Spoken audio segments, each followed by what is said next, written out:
অশান্ত বাংলাদেশ, রাজপথে হিংসা ক্রমশই বাড়ছে, সীমান্তে বাড়ছে উত্তেজনা। প্রশ্ন উঠছে, ভারতের জন্য কি কোনো বড় অশনি সংকেতের ইঙ্গিত? আসন্ন জাতীয় নির্বাচনের আগে বাংলাদেশ কার্যত রাজনৈতিক অস্থিরতার মধ্যে দিয়ে যাচ্ছে। ঢাকায় বিক্ষোভ, হিংসা, মিডিয়া হাউস ভাঙচুর, রাজনৈতিক কার্যালয়ে ভাঙচুর, আগুন, সংখ্যালঘুদের উপরে হামলার অভিযোগ, সব মিলিয়ে পরিস্থিতি ক্রমশই উদ্বেগজনক। আর এই অস্থিরতার সূচনা হয় যুব নেতা হাদির মৃত্যুর পর।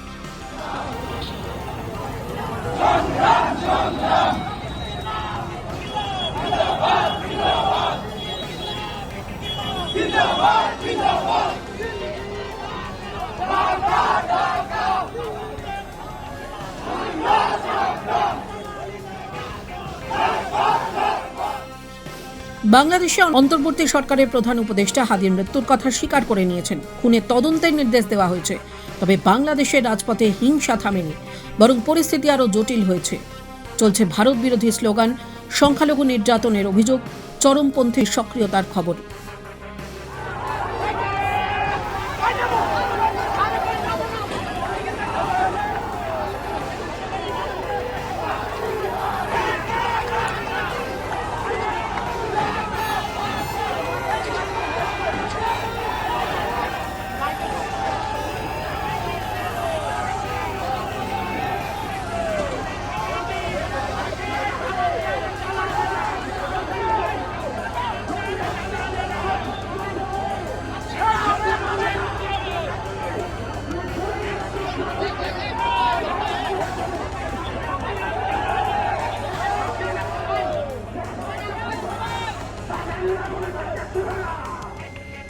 বিশেষজ্ঞদের মতে বাংলাদেশে এই অস্থিরতার সরাসরি প্রভাব পড়তে পারে ভারত বাংলাদেশ সীমান্তে।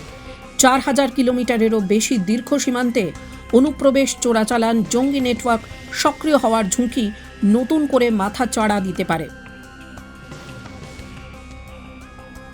জঙ্গি হামলার কথাও এড়িয়ে যাওয়া যাচ্ছে না।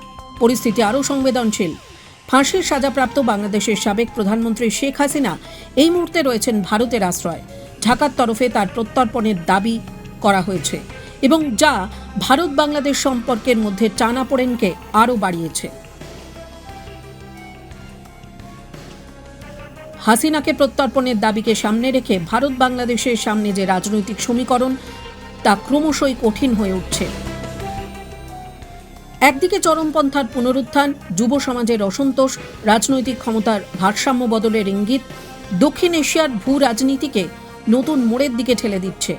প্রশ্ন আরও জোরালো হচ্ছে, বাংলাদেশের এই অস্থিরতা কি শুধুই অভ্যন্তরীণ রাজনৈতিক সংকট, নাকি ভারতের সীমান্ত নিরাপত্তা এবং আঞ্চলিক অস্থিরতার জন্যও কোনো বড় অশনি সংকেত?